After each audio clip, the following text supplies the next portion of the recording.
हिंसा लाबोनो नागिरनाय बा बेयाव गोजोनखौ सिमफायनो नागिरनाय बे परिबेसखौ टटेलि जाहाथे एभयड खालामो। बड'लेण्ड ओनसोलाव अरायसम गोजोन गायसननाय अरायसम रैखाथिखौ बयनोबो होनो हानाय आरो हारि माहारिनि गेजेराव खौसेथि खालामनानै ओनसोलखौ गासैबो बिथिंनिफ्राय जौगाहोनाय।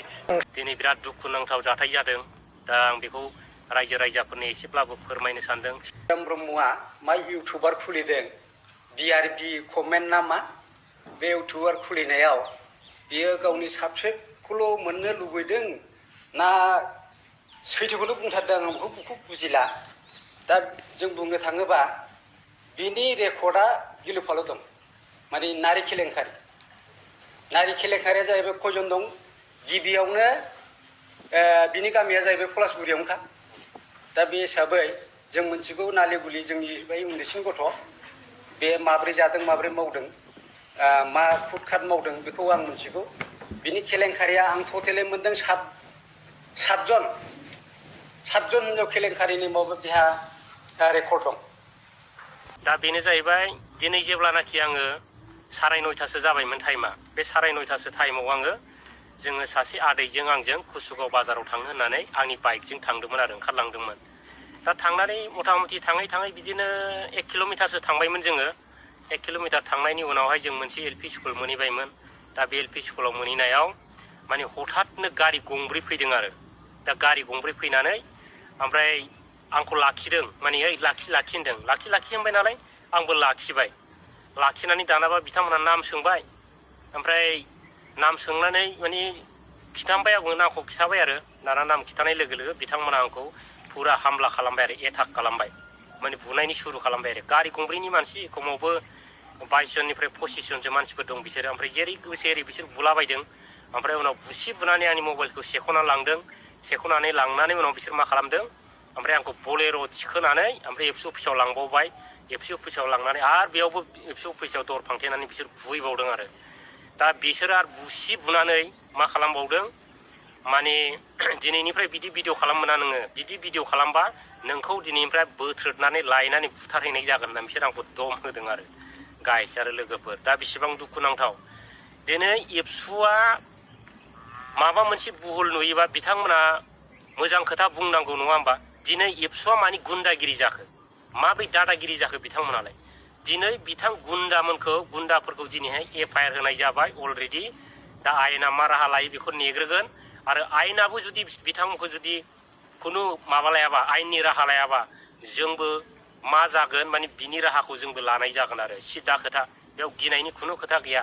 थैनाय थांनायखौ जेबो साना गाइस। दा जिखुनु दिनै घटनाया बिराद दुखुनांथाव जादों। दा बिदि जानो मोनामोन। बिथांमोना दिनै लाजिदों। बिथांमोननि गुबै खोथाखौ बुंनायाव दिनै लाजिनानै बिसोरो आंखौ एटाक खालामदों। दा बे एटाक खालामग्रा मानसिफ्रा क'क्राझारनिफ्रायबो गारि गंनै फैदोंनो बे। ओमफ्राय आंथ' मोनथिया। ओमफ्राय आरो कुसुगावनिफ्राय गारि गंनै आरो। दा बिसोरनो बे एबसुनि गुन्दाफ्रानो दिनै आंखौ बुनानै माने माबानाय जाहैबाय आरो। दा अलरेडि बिथांमोनखौ दिनै केस होनाय जाबाय। दा केस होनाय लोगो लोगो आयेना मा राहा लायो बेखौ नायग्रोदों। लाबोनो नागिरनाय थासारि रावबो जाहाथे सेस्था खालामा आरो रायजो राजा आरो सापर्टारफोरनि गेजेराव खुनु बेबायदि क्लेसिं जाहाथे जाया। खारन बर' हारिया खौसेयै दङ, खौसेयै थांनानै थानांगोन आरो खौसेयै जों आवगायलांनांगोन। थांनाय 13 मे जाय इउटुबार होननानै गावखौनो जाहिर खालामनानै लायो RBB कमेन्ट आरो बिथांनि जाय बे चेनेलखौ सालायो बिथांनि मुङानो जाबाय बुद्धिराम ब्रह्म। आरो बे बिथाङा दिनै जोंहा बिथाङा इउटुबार जानायाव जोंहा जेबो बुंनो गोनां गैया।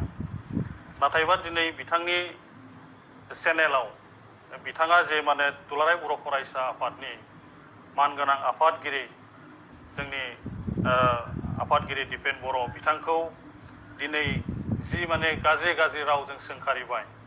आरो दिनै बिथाङा बुंनो राइट्स दं होननानै दिनै जोंहा बुंनायाव जा बेवहाय गोबां बाथ्रा बुंनो गोनां दङ। बुंनो राइट्स गोबां बेबादिनो थायो। नाथायबा दिनै जाय बाथ्राखौ जोङो गनायथाव नङा, दा बिनि थाखाय दिनै जोंहा बुंनांगौ बाथ्रा दङ।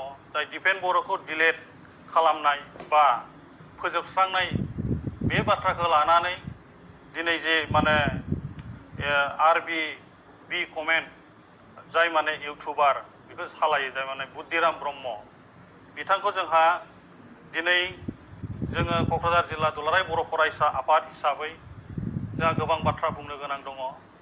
जाय बिथाङा गावखौनो जाहिर खालामनानै लादोंमोन सासे इउटुबार, मोजां आरो गाज्रिखौ रायजो राजाफोरनो मिथिहोनो गोनां दङ होननानै, नाथायबा दिनै माहारियारि आफाद दुलाराय बर' फरायसा आफाद आरो दिनै जाय बर' हारियाव बर' हारिखौ सिनायथि होनांगौनि थाखाय दिनै जोनोम जानायनिफ्रायनो दुलाराय बर' फरायसा आफादा थै-थां खामानि मावबोदों बर' हारिनि थाखाय, बुहुमाव सिनायथि होनांगौनि थाखाय।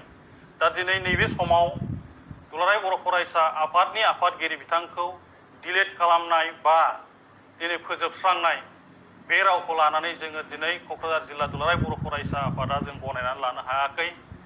दिनै जाय बिथाङा बे बाथ्राफोरखौ बुंदों, दा बेखौ लानानै जोङो दिनै क'क्राझार जिल्ला दुलाराय बर' फरायसा आफाद आरो कुसुगाव दख'रा दुलाराय बर' फरायसा आफाद बिथांखौ लानानै जोङो दिनै क्लियार खालामनांगौनि थाखाय, दिनै बिथांखौ लानानै सावरायनांगौनि थाखाय जोङो दिनै थांखि लानानै दिनै बिथांनि जोङो न'आव थांनानै जोङो जि बाथ्राफोरखौ सावरायनो थाखाय जोङो थांनाय जादोंमोन। नाथाय बिथांखौ लामा ससेनिफ्राय जोङो मोननानै दिनै जोङो कुसुगाव दख'रा दुलाराय बर' फरायसा आफादाव जोङो सावरायनो थाखाय बेखौ थाब थियारि खालामनानै जोङो सावरायदों। नाथाय दिनै बिथांमोनहा दिनै जों दुलाराय बर' फरायसा आफादखौ दिनै गोबां गाज्रि गाज्रि बाथ्रा बुंनाय जों दिनै नुनो मोनदों। दिनै बिथांखौ जों किडनेपिं खालामदों होनदों, दिनै बिथांखौ गोबां माने बुग्लुं सुग्लुं खालामदों, आघात खालामदों होननानै बुंदों। गासिबो नाथायबा नैबे बाथ्राफ्रा नंखाय।